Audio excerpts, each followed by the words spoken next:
নমস্কার। একটা বিশেষ বার্তা। আমি একজন এইচএসডব্লিউ আরবান আশা। আপনারা দেখেছেন দীর্ঘ আমরা ৪২ দিন কর্মবিরতিতে ছিলাম। আমাদের যে দাবিগুলো ছিল সেগুলো নিয়ে আমরা রাস্তায় সোচ্চারভাবে আন্দোলন করেছি এবং তথাকথিত যিনি সরকারে ছিলেন তিনি মৌখিকভাবে আমাদেরকে আশ্বস্ত করেছিলেন। তিনটে দাবি তিনি বলেছিলেন যে তিনটে দাবি মানা হয়েছে, যার মধ্যে একটি ছিল ১,০০০ টাকা অনারিয়াম বৃদ্ধি, যেটা অঙ্গনওয়াড়ি এবং আশাদের ক্ষেত্রে প্রযোজ্য ছিল, এবং মেটার্নিটি লিভ এবং ৫ লাখ টাকা সহ যে দাবিগুলো উনি বলেছিলেন যে এই দাবিগুলোকে মেনে নেওয়া হয়েছে।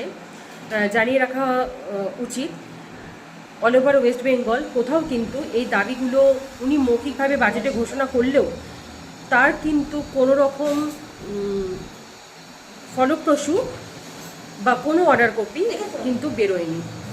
যেই অর্ডার কপিটা বেস করে আমরা আশা রেখেছিলাম যে এগুলো মেনে নেওয়া হয়েছে এবং পরবর্তী সময় আমরা এগুলো পাবো, সেই অর্ডার কপিটা সাইনও করা হয়নি এবং সেই অর্ডার কপি বেরোয়নি। তো প্রত্যেকটা জায়গাতে বলা হয়েছে, অনেক জায়গাতে যে আশাকর্মীরা ১,০০০ টাকা করে পেয়েছে, একটু জানিয়ে রাখি, ১,০০০ টাকা করে যেটা দেওয়া হয়েছে, হ্যাঁ কিছু কিছু ব্লকে আশাদের জন্য সেটা অ্যালটমেন্ট করা হয়েছে, কিন্তু সেটা কোনো অর্ডার কপি বেরোয়নি যে তারা ৬,২৫০ টাকা করে পাবে। সেটা কিন্তু কোনো অর্ডার কপি নেই। তার মানে এমনও হতে পারে অ্যালটমেন্টটা সেই মাসের জন্য ছিল, হয়তো অর্থাৎ এপ্রিল মাসের জন্য অ্যালটমেন্ট ছিল, তারা হয়তো ৬,২৫০ টাকা এপ্রিল মাসের জন্যই পেয়েছে। সেটা যে আবার মে বা জুন মাসে পাবে তেমন কিন্তু নয়, কারণ ওটা অ্যালটমেন্ট কপি, অর্ডার কপি কিন্তু নয়। তাই জানিয়ে রাখছি, যেটা আরবানে কিন্তু কেউ পায়নি, মানে আরবান এবং রুরাল, সেটা শুধুমাত্র রুরাল আশাকর্মীদের জন্য অ্যালটমেন্ট ছিল, তাও ব্লকে সব দিদিরা পায়নি, কিছু কিছু জায়গায় পেয়েছে। এবং আরবানে তো কোনো কথাই নেই, আরবানে এরকম কোনো অর্ডার কপি বা অ্যালটমেন্টও বেরোয়নি। তাই এই যে কথাটা চারিদিকে হচ্ছে যে আশারা পেয়েছে, জানিয়ে রাখি তথাকথিত আমরাও এইচএসডব্লিউ আরবান আশা, সেক্ষেত্রে গ্রামীণ আশারা কোনো কোনো ব্লকে পেয়েছে, সবাই কিন্তু পায়নি। এবং আরবান সেক্টরে কোনো আরবান দিদিরা, এইচএসডব্লিউরা এই টাকা কিন্তু পায়নি বা এই বেনিফিটটা পায়নি। এবং এটাও জানিয়ে রাখা ভালো, আমরা তথাকথিত সরকারের কাছে বাজেটে যেই প্রত্যাশাগুলো বা যেই প্রতিশ্রুতিগুলো উনি দিয়েছিলেন তার একটাও বাস্তবায়ন কিন্তু উনি করে যাননি। এবং তার বাস্তবায়ন তো দূরের কথা, তিনি সাইনও সেটা করেননি বাস্তবায়িত হওয়ার জন্য। তো আমরা অনুরোধ রাখছি এবং আশা রাখছি যে দীর্ঘমেয়াদী এই আন্দোলন আমরা যে করেছি এবং তার জন্য শাস্তিস্বরূপ অনারিয়াম কেটে নেওয়া হয়েছে।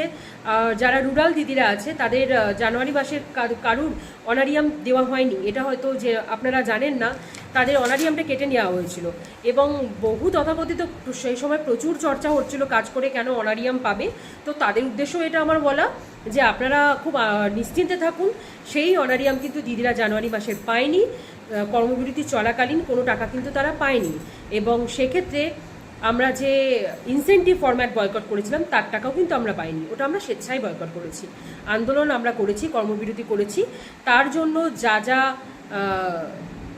আমাদের পাওনা ছিল সেটা সরকার তো তাকায়নি, উল্টে আরও কীভাবে টাকা কেটে নেওয়া হবে। তারপরেও আমরা দপ্তরে এসে অনেক রকমভাবেই হেনস্থা হয়েছি, ঠিক আছে, কোন টাকা কাটা হবে, কী টাকা কাটা হবে, তারা চর্চায় লেগে গেছিলো এবং সেরকমভাবেই আমাদের টাকা কেটে নেওয়া হয়েছে।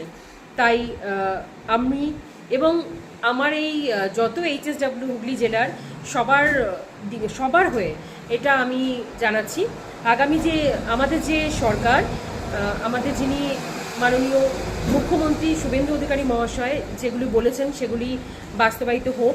আমরাও চাই, আমরা পথে নামতে চাই না, আমরা চাই আমরা আমাদের কাজে বেতন যাতে পাই সেই ব্যবস্থা উনি করে দিন।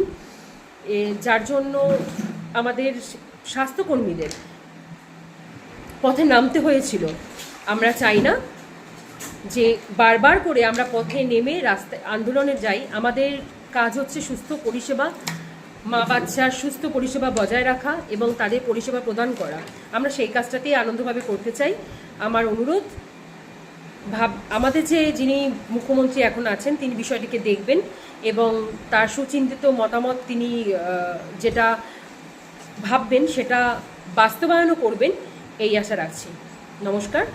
পশ্চিমবঙ্গ আশাকর্মী ইউনিয়নের পক্ষ থেকেও এবং পশ্চিমবঙ্গ পৌর স্বাস্থ্যকর্মী কন্ট্রাকচুয়াল ইউনিয়নের পক্ষ থেকে আমি শম্পা মাহাতো, হুগলি ডিস্ট্রিক্ট সেক্রেটারি, এই আবেদন আমাদের মাননীয় মুখ্যমন্ত্রীর কাছে, আমাদের সরকারের কাছে রাখলাম এবং আশাবাদী রইলাম তার কোনো ফল আমরা পাবো।